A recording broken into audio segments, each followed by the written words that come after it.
Listo, me parece que podemos comenzar. Perfecto. Muchísimas gracias a todos los presentes. Buenos días o buenas tardes, depende en dónde estén. Mi nombre es Ricardo Pineda.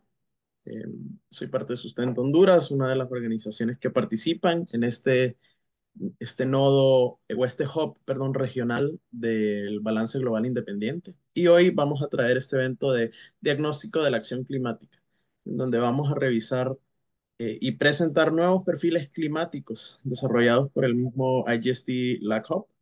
Vamos a tener a cuatro panelistas que van a analizar las prioridades climáticas de sus países y explorar cómo estos perfiles pueden apoyar en el diseño e implementación de políticas públicas y estrategias nacionales, destacando indicadores principalmente en temas de adaptación, mitigación y financiamiento.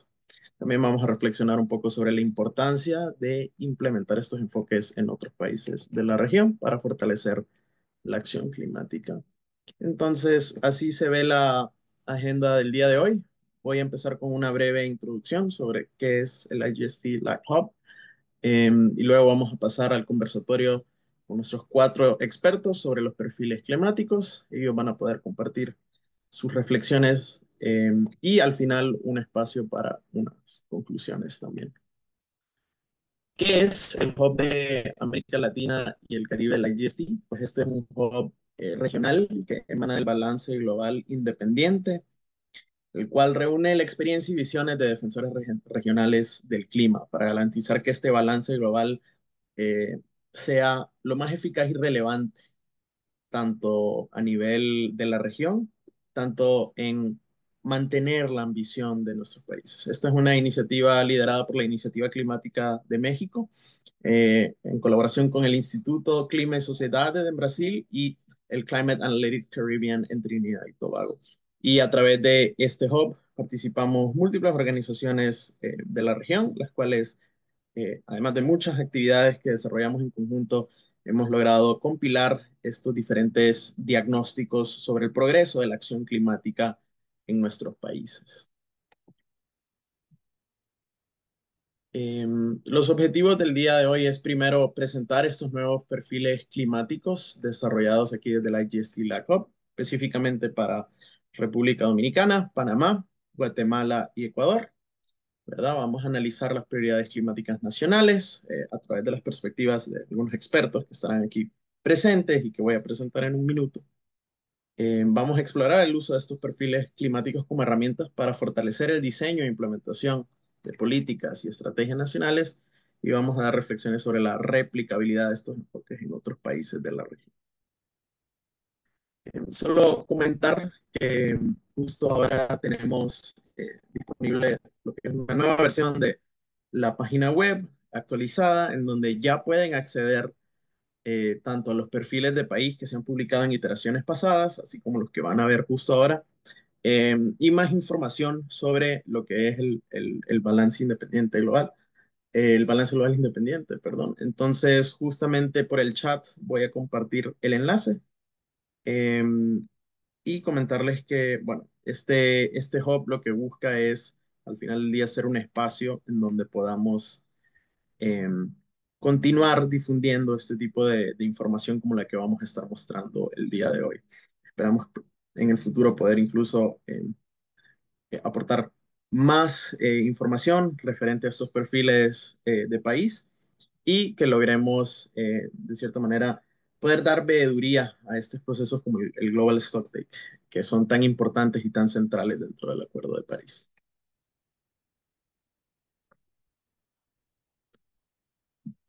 Específicamente quiero hablar sobre qué hace diferente o cuáles son las características de cada uno de estos perfiles climáticos.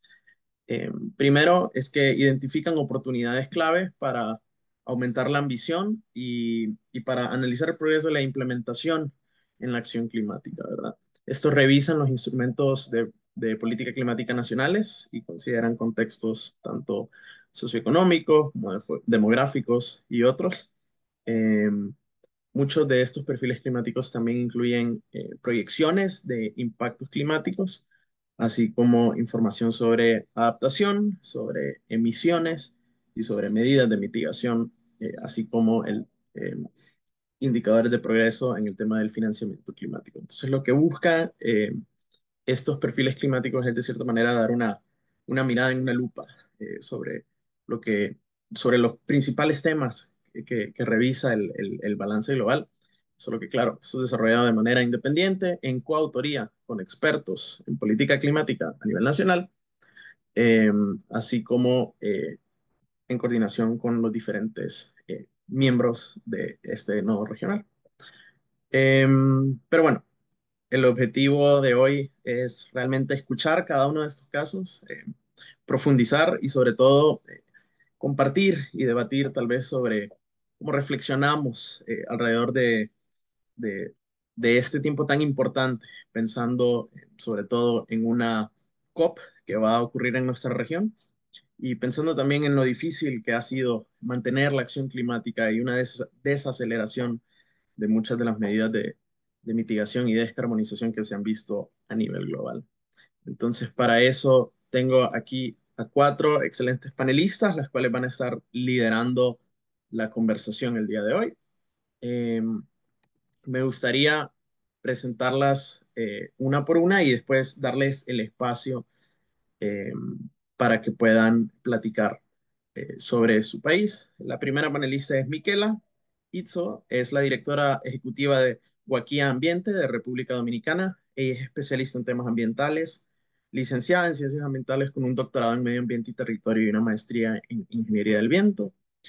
Ella es experta en estudios de factibilidad y de impacto ambiental, así como en investigaciones sobre la vulnerabilidad del territorio frente a la variabilidad del clima y cambio climático. Aparte es docente y climatología y desarrollo sostenible en la Pontificia Universidad Católica Madre y Maestra. Ha sido revisora en el último informe del panel intergubernamental sobre el cambio climático. Y como directora ejecutiva de Guaqui Ambiente, colabora con el programa de pequeños subsidios del Fondo para el Medio Ambiente Mundial, acompañando procesos de desarrollo comunitario. Eh, Miquela, no sé si mejor gustas, empezamos contigo.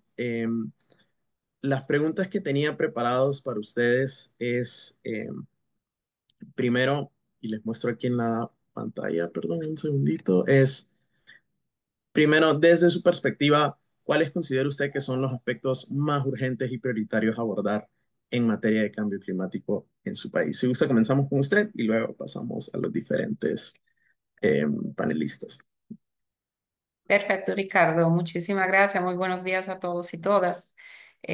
Para mí, Guaqui Ambiente, es un honor poder, en primer lugar, haber participado en el informe país para el balance global y, en segundo lugar, poder participar en ese webinario. Si te parece, comparto unas cuantas diapositivas que me van a ayudar en responder a la pregunta clave del conversatorio. Entonces voy a compartir pantalla y por favor me confirma si es visible.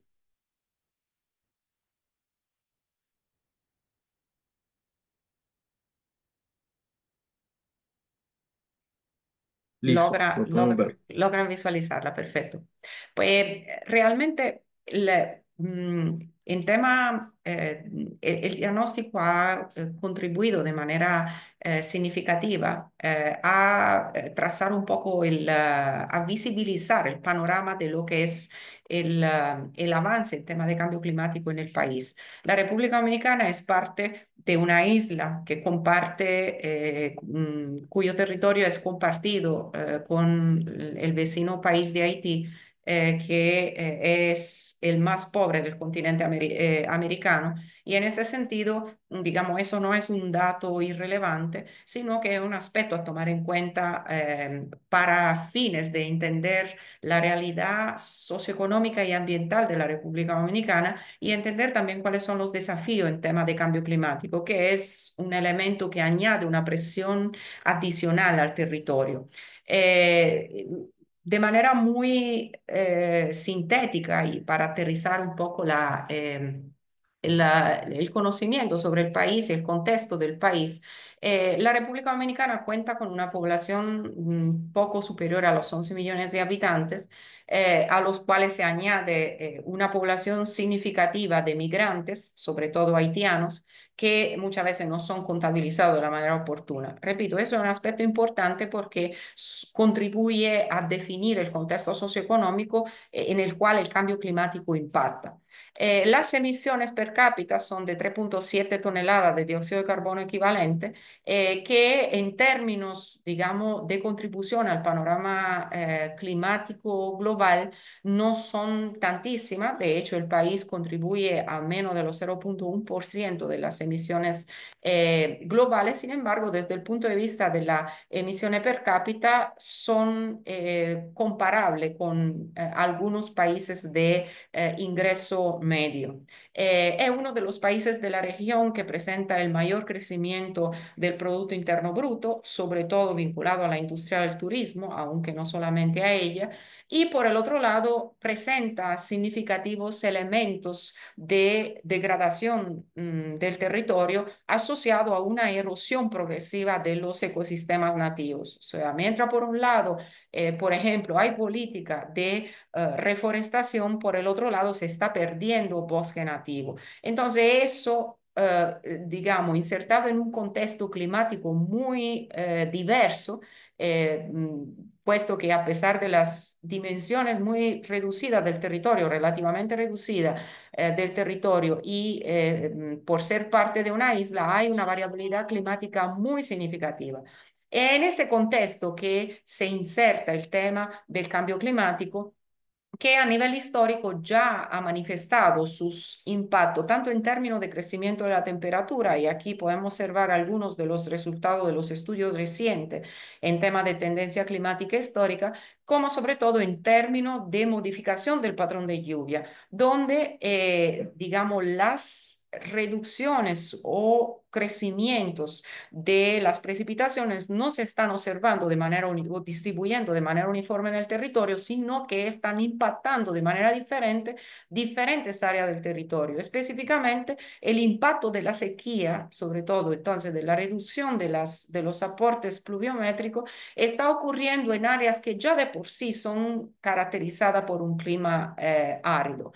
Entonces, eso tiene consecuencias, digamos, en tema de impactos tanto de tipo ambiental como de tipo socioeconómico. Estudios recientes han manifestado, han puesto en manifiesto que 13 de las 32 provincias del país tienen niveles de vulnerabilidad de alta, muy alta frente al cambio climático, y se han observado ya pérdidas económicas en sectores clave, como por ejemplo el sector agrícola, el sector salud, con un incremento de los riesgos asociados a enfermedades, por ejemplo, transmitidas por vectores como el dengue, y un incremento de una degradación del territorio, como por ejemplo asociado a la erosión costera, que se va a sumar a políticas de gestión que todavía necesitan mejorar, que han manifestado prácticamente elementos de debilidad.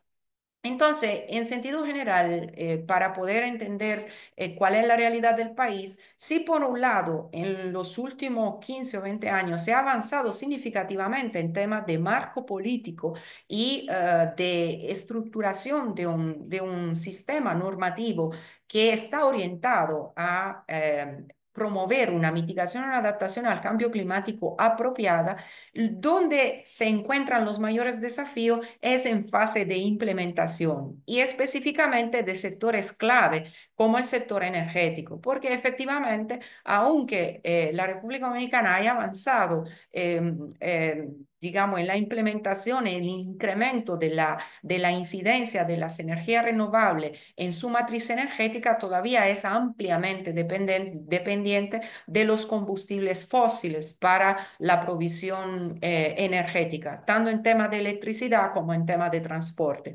Y entonces, digamos, por ejemplo, algunos indicadores hablan al respecto. Por ejemplo, la intensidad de carbono de la economía en general ha ido reduciéndose, pero a un ritmo inferior respecto al promedio de la región.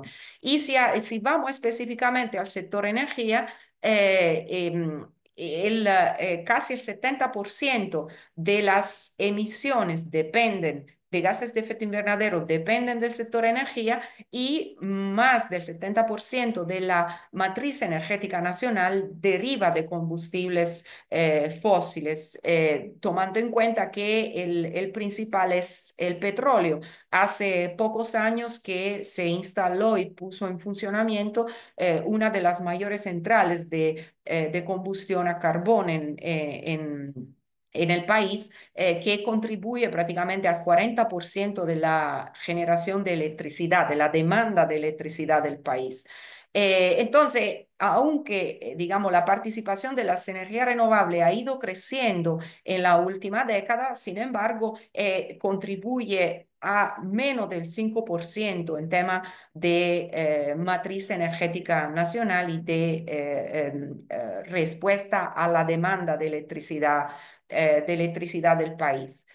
Y a todo eso se van sumando las emisiones de otros sectores como el transporte y la agricultura, que sin embargo no han mostrado, digamos, un crecimiento tan evidente como el del sector energía. Entonces, resumiendo, se puede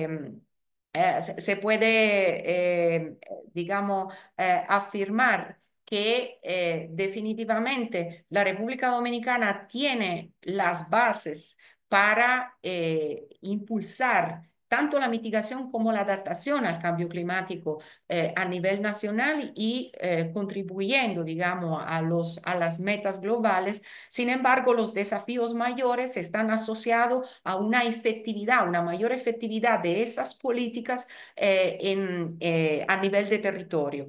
Y obviamente el sector clave, repito, es el sector energía. Pero indudablemente es importantísimo poder trabajar también en una mejor gestión del territorio, de los recursos naturales, y en ese sentido, digamos, oportunidades llegan tanto de la disponibilidad financiera y de fondos especializados destinados a combatir el cambio climático y favorecer la adaptación a nivel global, como de acciones que se están llevando a cabo, procesos que se están llevando a cabo ahora mismo en el país, como la actualización de la NDC, mediante la cual el país puede fortalecer su compromiso a través de tres aspectos fundamentales. En primer lugar, fijar metas más ambiciosas, tanto en términos de mitigación como de adaptación, como en términos de indicadores, entonces de transparencia climática y de mecanismos de implementación que sean más efectivos. Listo, muchísimas gracias, Miquela. Sumamente interesante revisar ese caso de estudio de República Dominicana y esos verdaderos desafíos, ¿no?, que menciona, sobre todo en la gestión territorial, así como en el sector energético. Me gustaría brevemente llevarles la atención a nuestra siguiente panelista, que es Gabriela Calviño. Gabriela es de Panamá, es asesora legal independiente y ella cuenta con una licenciatura en Derecho y Ciencias Políticas en la prestigiosa Universidad de Panamá. Es una maestría en Derecho Ambiental de la Universidad de Desarrollo en Santiago de Chile y una maestría en Desarrollo Administrativo de la Universidad Latina de Panamá. Actualmente ella se desempeña como asesora legal independiente, brindando asesoría jurídica y consultoría estratégica en derecho administrativo y ambiental a las empresas, autoridades gubernamentales y organismos internacionales. Su experiencia incluye roles como consultora especializada en cambio climático y gestión ambiental para el Programa de Naciones Unidas para el Desarrollo y como especialista senior en el Ministerio de Ambiente de Panamá. Muchísimas gracias, Gabriela, por estar aquí presente. Y otra vez, la primera pregunta para ti es, ¿cuáles consideras que son los aspectos más urgentes y prioritarios a abordar en materia de cambio climático en su país, en este caso, Panamá? Adelante. Gracias, Ricardo. Bueno, buenos días a todos o buenas tardes, depende de dónde se encuentren. Primero que todo, agradecer a Iniciativa Climática por esta invitación a formar parte para desarrollar el perfil climático de Panamá. Siguiente, Ricardo, por favor. Antes de entrar, pues como contexto, como contenido les traigo a colación el contexto de perfil de Panamá, los temas más críticos y prioridades pues para tratar en relación al cambio climático, como sus oportunidades o posibilidades. Siguiente, Ricardo, por favor. Primero que todo, bueno, a diferencia de algunos otros países de la región, pues Panamá es un país netamente pequeño. eh, Aproximadamente pues somos una población de 4.3 millones de habitantes. Eh, a pesar de tener una posición geográfica que beneficia a muchos aspectos económicos, realmente sufrimos bastantes impactos de cambio climático y mucho de eso es el tema del incremento del nivel del mar. Parte del tema de las muertes de contaminación son bajas, sin embargo, es oportuno mencionar que Panamá, pues en tema de cambio climático, cuenta con sus NDCs, actualmente ya tiene dos NDCs presentados ante la convención, contamos con una estrategia a largo plazo. Es oportuno mencionar que, bueno, el país todavía no cuenta con planes de adaptación, están en proceso de desarrollo, contamos con leyes que abarcan temas de cambio climático, así como nuestra propia ley general. Para contestarte la pregunta, Ricardo, siguiente, por favor, sobre cuáles son nuestros aspectos más urgentes y prioritarios para abordar, es importante traer a colación el tema de la adaptación. Y con el tema de la adaptación quiero resaltar estos puntos, el tema de la vulnerabilidad climática. En efecto, Panamá pues enfrenta una alta vulnerabilidad climática, especialmente por los eventos extremos que nos acarrean inundaciones, nos acarrean sequías y el aumento de nivel del mar. Hoy día nosotros ya contamos con desplazados climáticos. El país ha tenido que desarrollar y reubicar una población de grupos indígenas por el incremento de nivel del mar. Los productos de la sequía nos hacen pérdidas de ganado, pérdidas de cultivos y lo mismo con las inundaciones, nos reacarrea pérdidas. En tema de estos incrementos, pues como tema prioritario debemos tomar en cuenta las infraestructuras resilientes, que se es necesario invertir en estas infraestructuras climáticas resilientes y especialmente en las zonas que son costeras y las áreas urbanas donde se impacta más el cambio climático. A su vez, es crucial mencionar la parte de la gestión hídrica. El cambio climático pues nos está afectando en la región de Arco Seco, que es el tema de los ganados. La reestructuración de los manglares nos va a ayudar y protección de estas cuencas hidrográficas. A su vez, es importante mencionar que, bueno, cuando a veces mencionamos la palabra Panamá, lo primero que salta a relucir es el canal que tiene Panamá.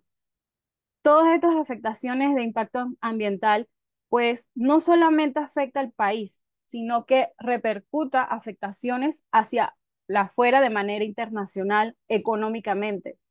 Durante todas estas sequías y las inundaciones también ha afectado lo que es el tránsito de los buques. Se ha tenido que reducir en tiempos de sequía el tránsito de los buques diarios, afecta económicamente y a su vez, el canal también tiene una potabilizadora que proporciona agua potable a un cierto sector los habitantes, el agua potable. Siguiente, Ricardo, por favor.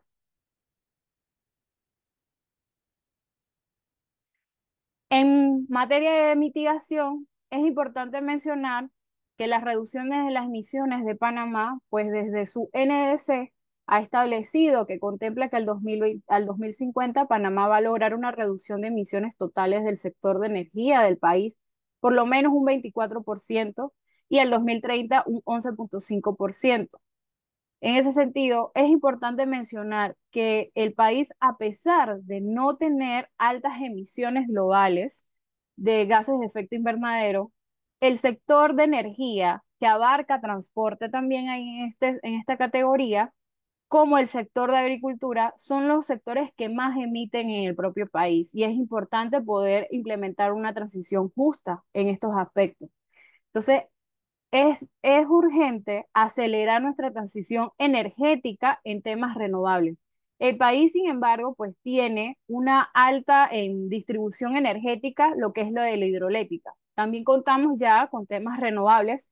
Sin embargo, hay que seguir disminuyendo la utilización de los combustibles fósiles. En cuanto al sector de agricultura y lo que es el cambio del uso del suelo, pues es necesario seguir implementando lo que son las buenas prácticas sostenibles con estos sistemas de agroforestería, También se han implementado el silvo pastoring y la restauración de los bosques para poder nosotros reducir estas emisiones y a su vez darle un beneficio a la salud humana, que es poder contar, mantener este oxígeno y evitar estas grandes afectaciones de olas de calor que hoy en día pues estamos teniendo últimamente. Siguiente, Ricardo. Pues contestándote la segunda pregunta de cómo podemos identificar pues para Panamá y de qué manera podemos aprovechar estas prioridades para el perfil de Panamá, es que parte de lo que es el monitoreo y la evaluación, quiero establecer que Panamá hoy día cuenta con una plataforma nacional de transparencia climática. Lo que busca esta plataforma es darle más transparencia a lo que es el tema de la acción climática del propio país, demostrar y señalar cuáles son sus avances climáticos. Sin embargo, es necesario poder fortalecerla y mejorar lo que es la recopilación y la difusión de la información. Podemos observar que la información pues no va acompañada con lo que realizan inmediatamente las propias autoridades. Sin embargo, eso es algo importante para poder demostrar a la sociedad civil que en efecto los avances se están realizando. El tema de la movilización y los recursos financieros es algo crucial y que debemos fortalecer con alianzas lo que es el público-privado y a su vez pues poder crear y habilitar herramientas a través de estas políticas. Hacer estas políticas basadas con estas evidencias que hoy día tenemos, el tema de la adaptación, como ya lo hemos manifestado, lo que es la alta vulnerabilidad climática para el propio país, haciendo grandes impactos negativos económicamente, cuando son cosechas, cuando son infraestructuras. Esto es algo importante y crucial que debemos tomar en cuenta. Hoy en día, pues hace un par de días vi que ya están tratando de preparar una normativa en la cual crea de qué manera poder asistir a estos desplazados climáticos, porque ya tenemos un par de grupos, pero no van a ser los únicos. Entonces es algo que debemos seguir innovando en estas políticas públicas. Y el tema de la mitigación, pues en efecto, continuar y seguir acelerando lo que es la aceleración de la transición justa. Sin embargo, quiero traer también a colación que cuando hablo de la transición justa, no solamente sea en tema de energía, tiene que ir equilibrado también con lo que es los empleos verdes.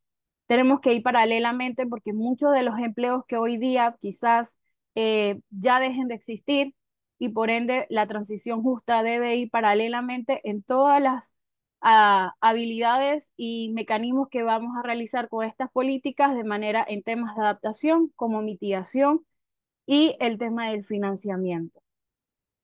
Ricardo, creo que con esto yo podría contestarte y muchas gracias a todos. Y los exhorto a revisar el perfil de Panamá.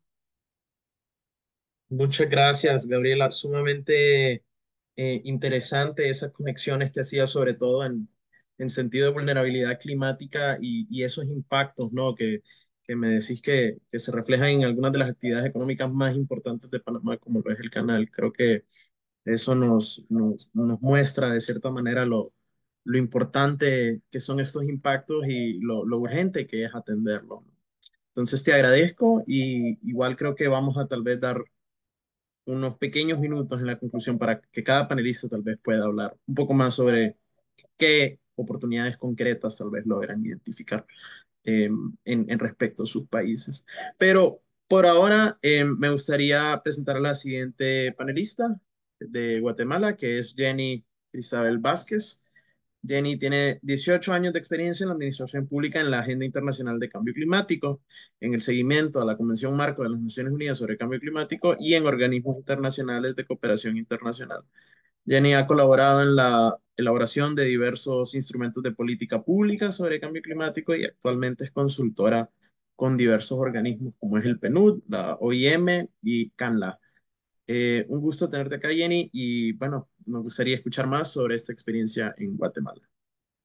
Muchas gracias, Ricardo. Buen día a todos. ¿Me escuchan claro? Gracias. Sí, Muchas gracias. Sí, efectivamente, Primero que todo, agradecer por la invitación. Fuimos tres coautores de este perfil, Selena Enríquez, Raúl Maaz y mi persona, quienes estuvimos apoyando en el desarrollo del mismo. Y efectivamente, Guatemala, igual que el contexto de las compañeras que me han antecedido, Guatemala es uno de los países más vulnerables de la región centroamericana, una región que efectivamente recibe muchos impactos de cambio climático y Guatemala no es la excepción.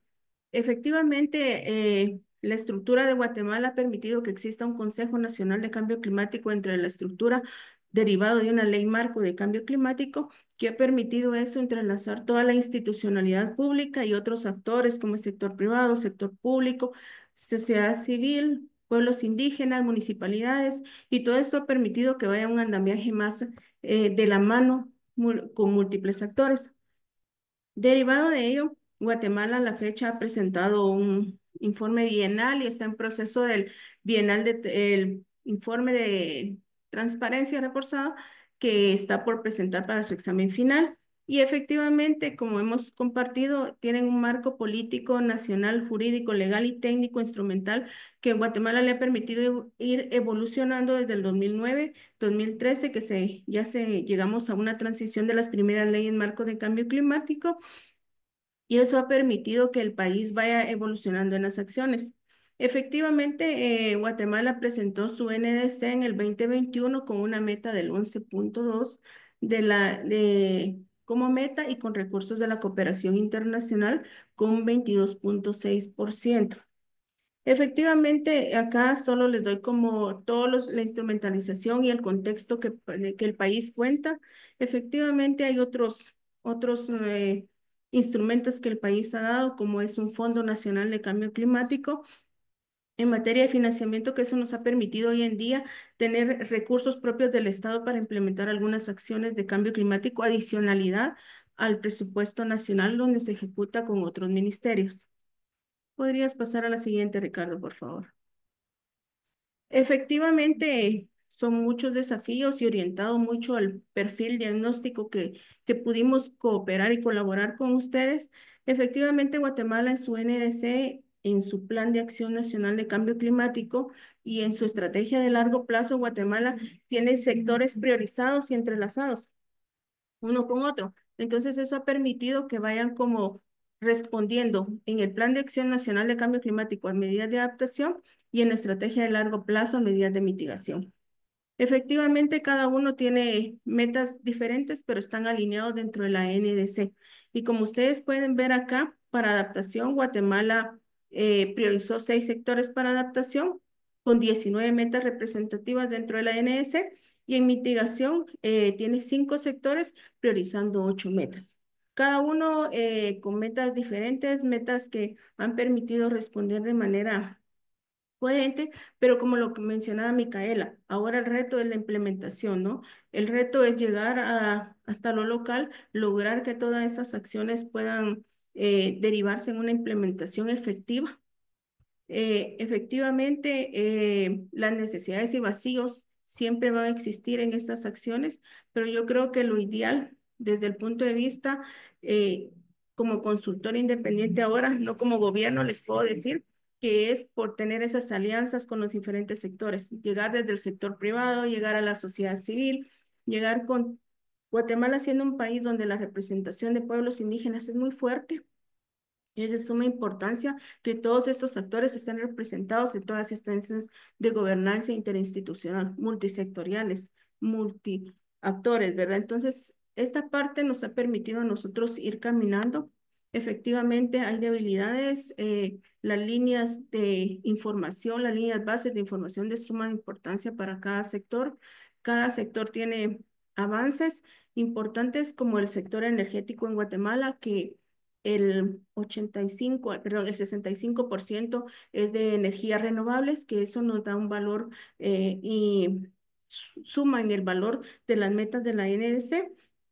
Efectivamente, dentro del perfil de energía, el sector transporte es muy representativo y es una de las partes que todavía se están trabajando en el país. Y otros sectores que son importantes para nosotros, y como ya lo mencionaba también Gabriela, el tema de agricultura, el tema migratorio, que es muy representativo en nuestra región este año prácticamente, y en el contexto que se da en otros países también nos viene afectando a nosotros. Entonces, el cambio climático al final viene a sumar a todas estas acciones, a todos estos sectores, pero yo creo que nuestras prioridades como países ya las hemos definido, hemos venido trabajando en instrumentos de política y tal vez las prioridades es lograr más implementación, llegar más a lo local, porque son cuestiones que todavía nos hacen falta como Guatemala. Efectivamente, esto ya lo hemos ido avanzando. Hemos gestionado con la cooperación internacional también, muy representativo. Los mecanismos financieros de la convención son muy representativos para Guatemala, el Fondo Verde del Clima, el Fondo de Adaptación, que son mecanismos que priorizan la adaptación en el país, ¿verdad?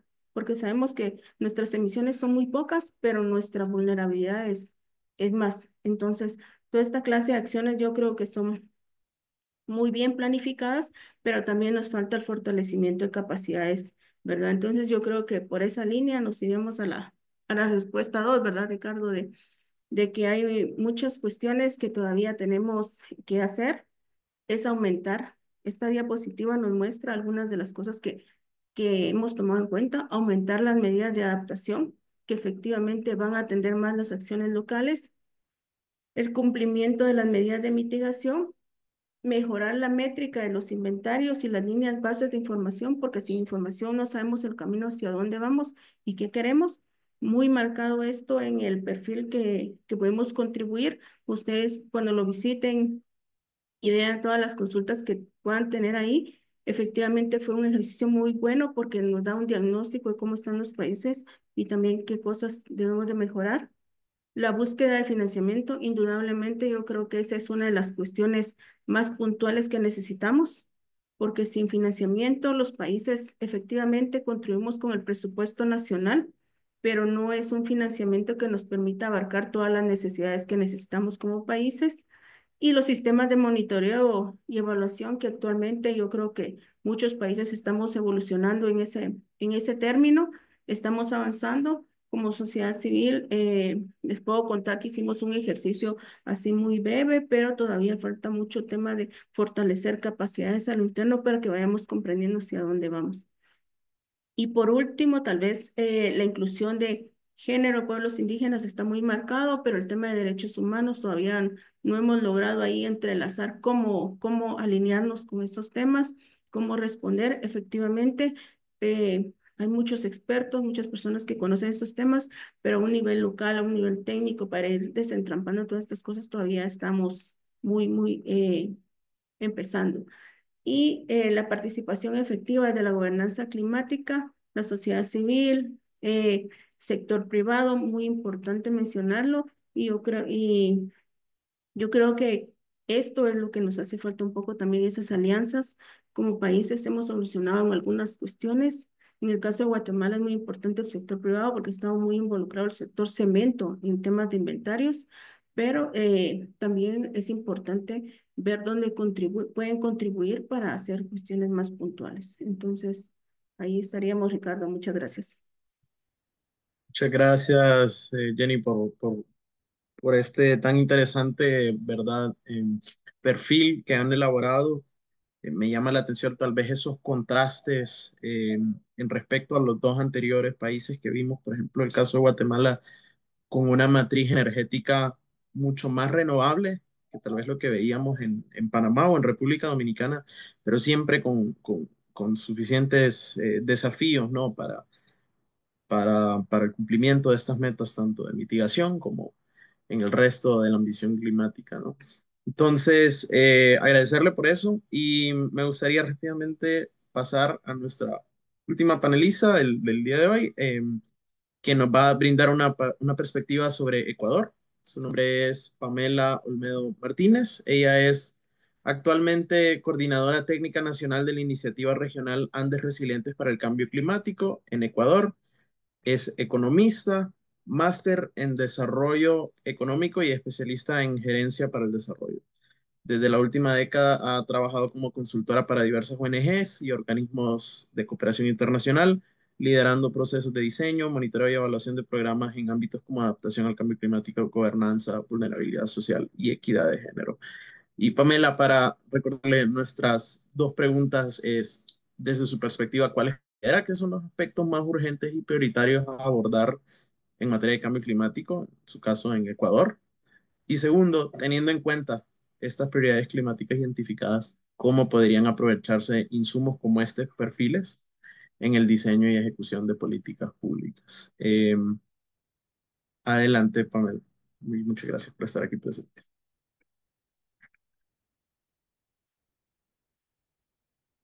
Creo que todavía no la escuchamos, Pamela, perdón. Perdón, gracias. ¿Me confirman si pueden ver mi pantalla, el reporte? Ahora sí, Perfecto, gracias. Yo quería invitarles, no hice una presentación porque más bien quería invitarles a navegar conmigo a lo largo del reporte, que me parece que tiene muchísima información valiosa, no en términos de proveer información, sino de analizarla desde una perspectiva multisectorial y desde una perspectiva de entender cómo los problemas se enlazan en materia climática, pero cómo esto tiene que ver con impactos económicos, sociales y ambientales desde sus varias dimensiones. Yo, pues representando un poco a la región, decir que Ecuador es un país que tiene un comportamiento muy similar al de la región en términos de desigualdades, en términos de generación de PIB, en términos de niveles de pobreza.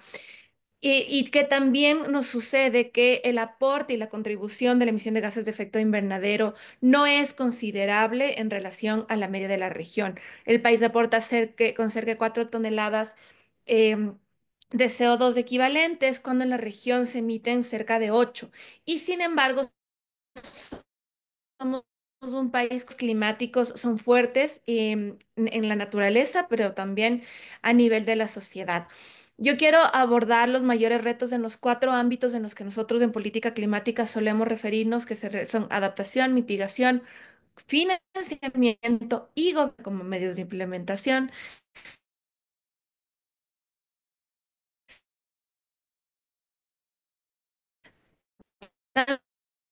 También, entonces somos un país que, junto con el resto, no solo de la región, pero de América, tiene altos índices de vulnerabilidad, pero algo tienen un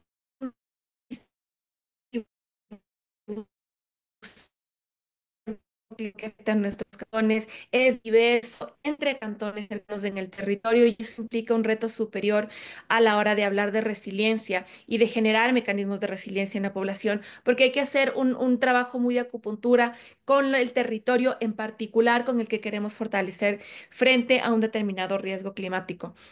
Por eso el ritmo con el que podamos avanzar a preparación es muy más lento. Sin embargo, creo que a nivel de información contamos con datos que nos permiten entender, como les digo, a pesar de ese trabajo extenso, ayudar a reforzar la vulnerabilidad frente a determinados riesgos de la población. Pero además, nosotros somos también un país que tiene alta presencia de poblaciones amazónicas, de comunidades rurales que tienen afectación bioclimático y que sufren además de los distintos entornos sociales que les hacen ser más vulnerables todavía al riesgo climático, como incluso la capacidad socioeconómica o la ubicación geográfica que tienen estas comunidades, la capacidad de acceso que tienen las políticas a donde han estas comunidades. Y ese es un reto importante que tenemos nosotros en el país, intentar entender en dónde están estas poblaciones y cómo se ven afectadas también en la diferenciación de género y la diferenciación territorial urbano-rural. Am, Nuestros principales impactos se refieren em, a sequías e inundaciones que afectan a gran porcentaje de la población que es agricultora en el país, que dependen fuertemente de estos medios de subsistir y por lo tanto son poblaciones en medios de adaptación, pero además también tenemos ya evidencias de desplazamientos por cuestiones climáticas y una importante pérdida de la biodiversidad producto de los efectos climáticos. El país, bueno, voy a hablar más adelante en gobernanza, pero el país cuenta ya con planes nacionales de adaptación, de mitigación, normativa nacional grande y profunda para abordar varios de los aspectos. Como pueden ver aquí, está en gran detalle por quien quisiera profundizar en términos de adaptación y de lo que el país propone. Pero hay un reto súper importante en materia de mitigación que se refiere una vez más a la contribución de gases de efecto invernadero por el sector energía y el sector agricultura. En el país no superar las 68 toneladas métricas anuales hasta el 2030 y sin embargo estamos muy por encima todavía de nuestro fair share, lo cual implica un reto muy importante para un país que es altamente dependiente de combustibles fósiles y altamente dependiente del sector de la agricultura para sostener su economía. Como pueden ver aquí, el, el sector de energía produce casi de las emisiones de gases, mientras que el de agricultura es cerca del 14-15% y el de uso y cambios de usos del suelo en el 30%. Entonces, la combinación de estos tres sectores en un país que depende fuertemente de estos recursos implica un reto dual muy importante porque no solamente se requiere, por ejemplo, cambios de matriz energética hacia medios y esa generación más sostenible de energía que ha avanzado a ritmos muy bajos, pero también hacia el control de estas emisiones. Nosotros no contamos todavía con mecanismos que graben a la emisión de gases de efecto invernadero o que nos permitan acceder desde política pública con más control, incluso a lo que podrían ser mercados de carbono, y a lo que podrían ser ciertos para desincentivar la emisión de gases de efecto invernadero. En nuestro sector de energía, como muchos de la región, el mayor impacto está en el sector de transporte, que es un sector con el que es muy difícil trabajar en términos de disminución, pero los combustibles fósiles definitivamente implican el reto más importante a nivel país. Por otro lado, tenemos también el sector de generación eléctrica. Y, aquí nosotros acabamos de vivir un importante desafío que fue precisamente el no contar con una generación em, o no depender de recursos que no sean sostenibles. Acabamos de pasar un largo periodo de cortes energéticos que representan, que son la simple evidencia del impacto climático que hay en el país en esos términos, pero además de todas las afectaciones sociales y económicas que conllevan con eso. Por lo tanto, como les decía, el reto es dual. El reto es no depender de los recursos, pero también empezar a pensar soluciones más permanentes a nuestros desafíos climáticos. En términos de gobernanza, les decía yo, el Ecuador cuenta con una importante estructura normativa que se ha generado a lo largo de los años. Tenemos normativa nacional del cambio climático, tenemos estrategia de financiamiento para el cambio climático, plan nacional de adaptación, plan nacional de mitigación, planes de género y cambio climático. Creo que hemos visto integralmente la necesidad de abordar estos retos, pero eso todavía abre el desafío de la implementación, como lo comentaban las colegas hace un momento, llegar al territorio, implementar efectivamente, monitorear los resultados, levantamiento de información, es un reto al que tenemos que sumarnos y que definitivamente tenemos que ponerle mucho ojo para fortalecer la gobernanza del cambio climático en nuestro país. En una estructura muy clara, los resultados son todavía más necesarios. Y finalmente, en términos de financiamiento, creo que no es ninguna novedad. Los recursos siempre terminan siendo escasos para los desafíos. Sin embargo, nuestra estrategia de financiamiento climático nos da directrices y lineamientos claros de qué podemos financiar con manera local y qué definitivamente tenemos que abrir hacia una mesa global, o regional o global de financiamiento, en donde requerimos apoyarnos con recursos, pero además con esfuerzos conjuntos, ¿no? Y es aquí en donde yo diría que reportes como los que estamos viendo son trascendentales porque nos dan insumos precisamente para, diría yo, dos cosas. Primero, para priorizar y sectorizar claramente cuáles son los problemas a los que tenemos que ponerles más atención de cara a esta mirada más holística o integral de la problemática climática, pero también para tener y abrir diálogos con otros países, con quienes definitivamente no solo podemos cooperar, sino de quienes podemos aprender y nosotros podemos enseñar. Estos espacios de intercambio y de ver la perspectiva de otros países precisamente nos abren la visión y el panorama de saber que tenemos problemas comunes, pero que seguramente sabemos plantear soluciones diferenciadas que nos ayudan entre nosotros también. Y ahí es donde encuentro yo el mayor aporte de estos espacios y de este intercambio de información. Por lo tanto, invitarles a que visiten los perfiles de estos países, pero además de la batería de países que hay también en la página web, para tener, para abrir el diálogo regional y el diálogo global respecto de a qué estamos haciendo y cómo lo queremos hacer. Muchísimas gracias. Muchísimas gracias, Pamela. Creo que muy buena conclusión la que diste por ahí. Totalmente de acuerdo. Eh, este caso de Ecuador es sumamente interesante al ser un país con un importante, con importantes reservas petroleras, ¿no? Y los diferentes desafíos tal vez que encontramos tal vez en relación a otros países de los que justo hablábamos es sumamente importante resaltarlo y la necesidad de esas, ¿verdad? Soluciones diferenciadas, como mencionaba, ¿no?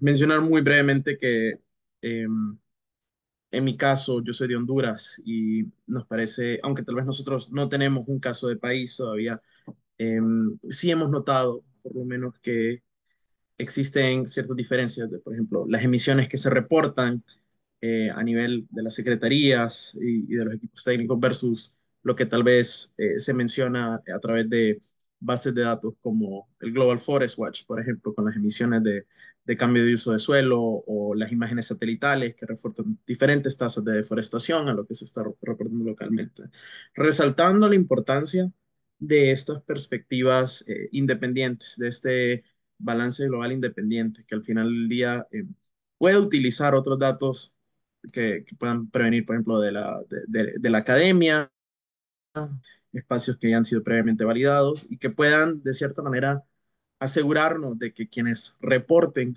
el progreso climático no sean únicamente los gobiernos. Creo que eso es fundamental. Em, Me quedo un poco triste porque ya solo nos quedan 2 minutos, pero sé que a Miquela solo le habíamos preguntado la primera pregunta. Entonces, Miquela, no sé si querías tal vez cerrar con un mensaje de cierre sobre oportunidades que a lo mejor te faltó mencionar o una conclusión más general sobre los diferentes perfiles. Sí, cómo no, muchísimas gracias, Ricardo.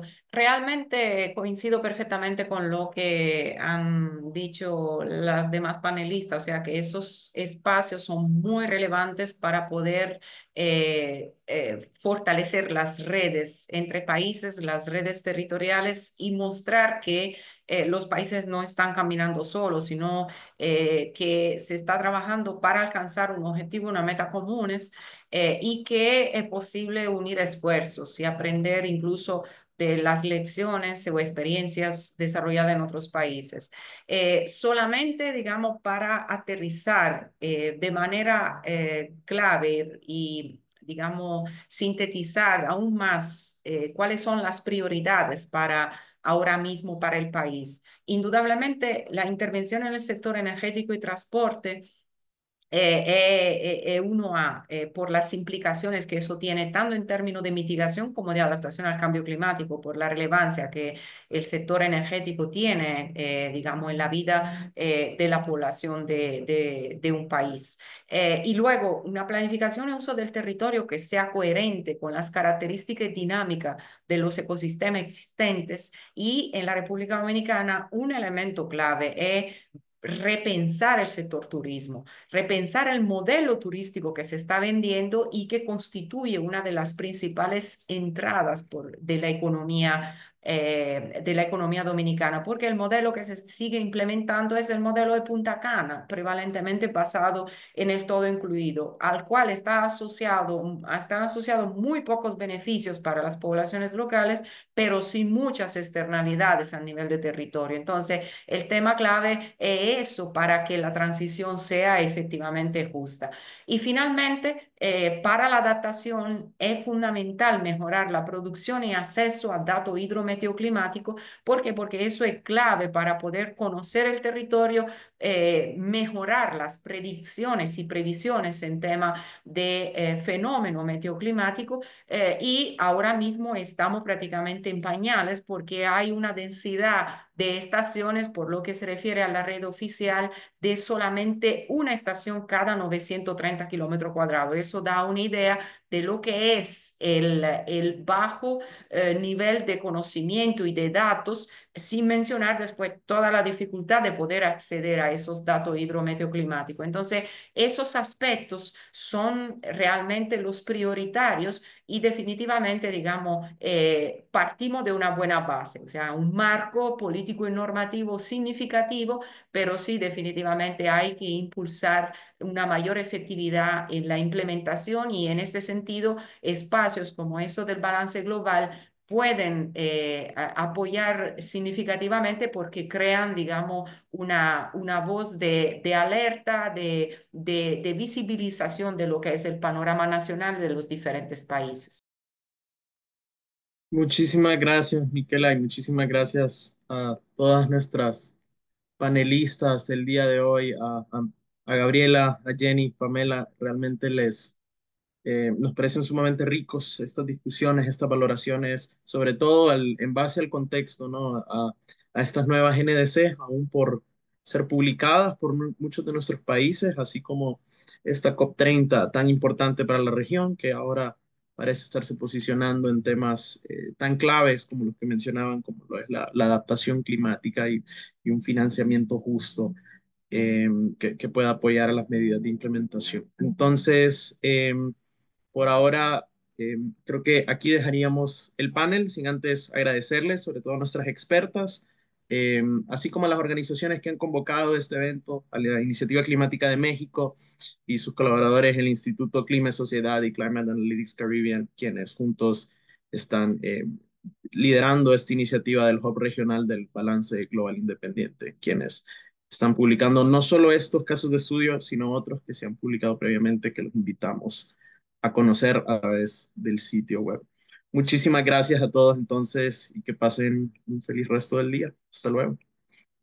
Muchísimas gracias. Bye bye. Muchísimas gracias. Hasta luego. Cuídense.